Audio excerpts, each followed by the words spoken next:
Motor motor Beat Deluxe gak kuat nanjak ini. Nih, digas. Digas full. Ini gak nanjak, guys. Tuh. Saya dorong ini. Ini nanjak gak nanjak-nanjak amat, ini gak bisa digas. Tuh.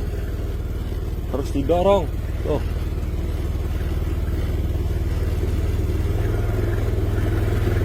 Bagian cipiting relek.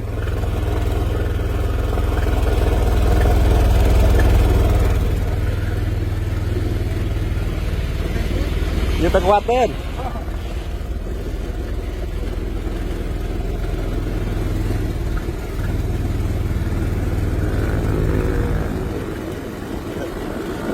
Oke guys, pertama-tama kita buka dulu bagian CVT-nya. Setelah kita buka, nah di sini kok banyak serbuk kuningan ya di bagian bearingnya. Tandanya ini wajib ganti ya bearing kuningannya ini, karena oblak guys, tuh sampai merul gitu, saya kuningannya udah terjadi oblak, jadi wajib kita ganti supaya nggak ngerelek kayak tadi ya guys. Nah kemudian sekarang tinggal kita buka bagian kampas gandanya, kita lihat ya. Kemudian roller kita lihat, kita buka menggunakan kunci 19.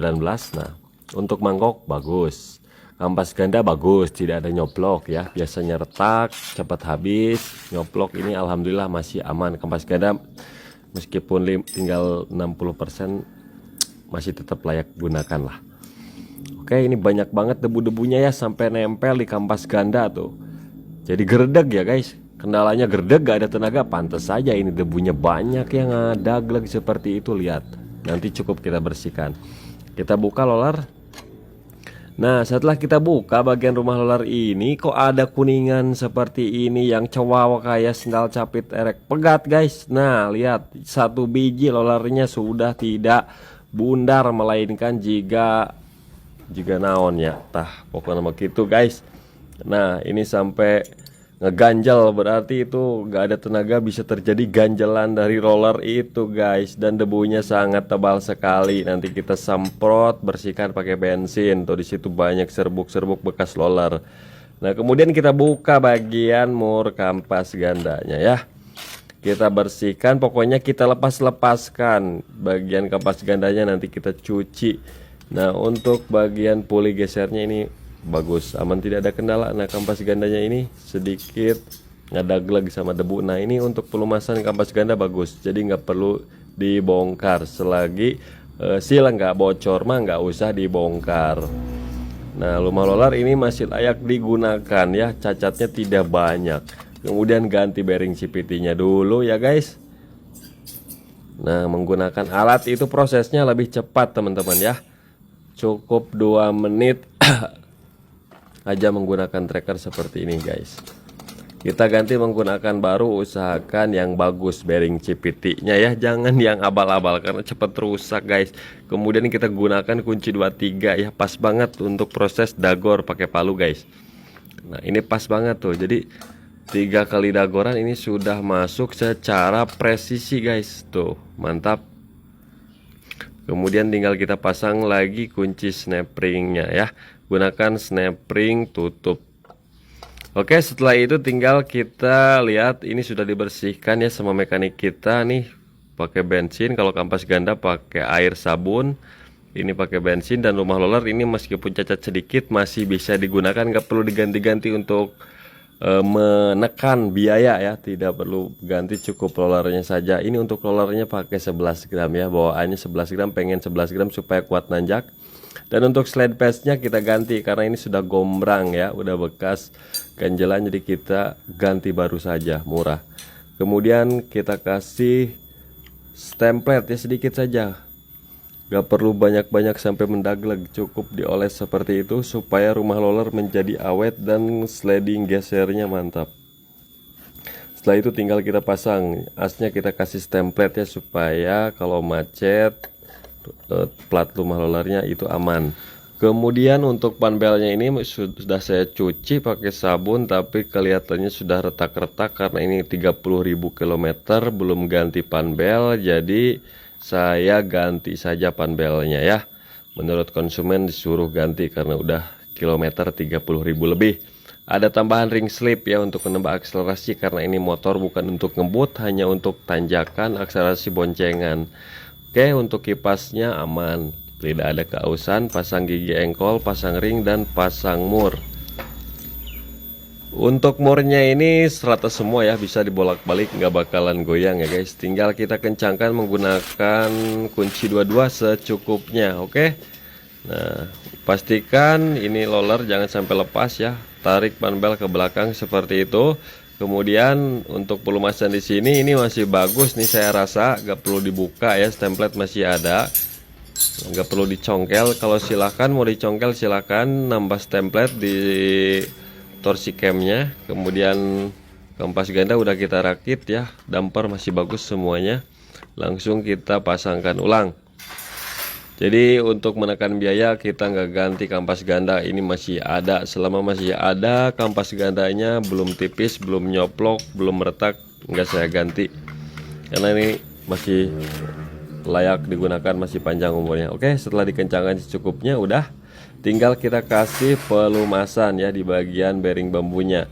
Untuk bagian dalam mesin, untuk di bagian dalamnya, untuk bearing-bearingnya itu masih bagus ya, dan masih banyak template-nya. Jadi kita kasih oles sedikit saja. Oke, tinggal kita pasangkan ulang. Kemudian untuk mangkoknya ini masih bagus. Nah, masih bagus. Kemudian pasang ring dan pasang mur. Nah, untuk murnya ini yang rata di dalam ya, yang tumpul di luar, yang gak rata di luar, supaya nggak terjadi keolengan, jadi supaya bos kuningannya awet.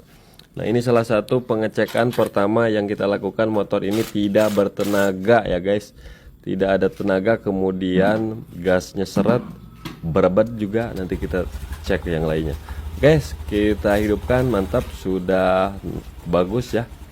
Tinggal kita pasangkan ulang blok CVT-nya saja. Untuk bagian CVT ini sudah beres ya, tidak ada PR lagi, jadi tidak ada penyakit. Nah, setelah kita pasang, kemudian kita bongkar bagian TB-nya ya. Kita bersihkan TB-nya, ini udah kotor banget karena baru pertama kali ini kita bersihkan guys TB-nya itu. Jadi untuk semua komponen di bagian TB kita bersihkan dari yang kotor mendaglag seperti ini. Injektor kita bersihkan ya. Kemudian yang lainnya kita cek-cek nanti. Nah, kita gunakan cleaner ya supaya bersihnya secara maksimal guys, sampai luar-luarnya kita bersihkan. Kemudian disemprot-semprot pakai kompresor ya supaya celang bekas cleanernya. Nah, ini gunakan koas ya juga. Nah, gunakan koas juga supaya bersih secara maksimal ya untuk bagian lubang-lubang penturinya guys. Nah, pakai cleaner. Untuk TPS gak perlu dibongkar, cukup IAT ataupun ICP saja yang kita bongkar ya. Bersihkan ujung solenoidnya, ujung plunger.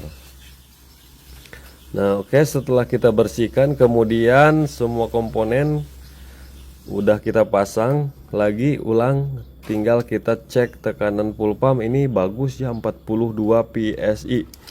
Nah, 42 PSI. Mesin hidup pun ini bagus, tidak ada turunnya ya.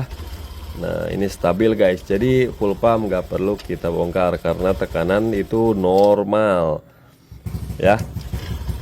Jadi nggak perlu capek-capek bongkar yang lain selama pengecekan ini masih oke, 42 PSI ya. Tinggal kita cek businya saja guys, cek busi.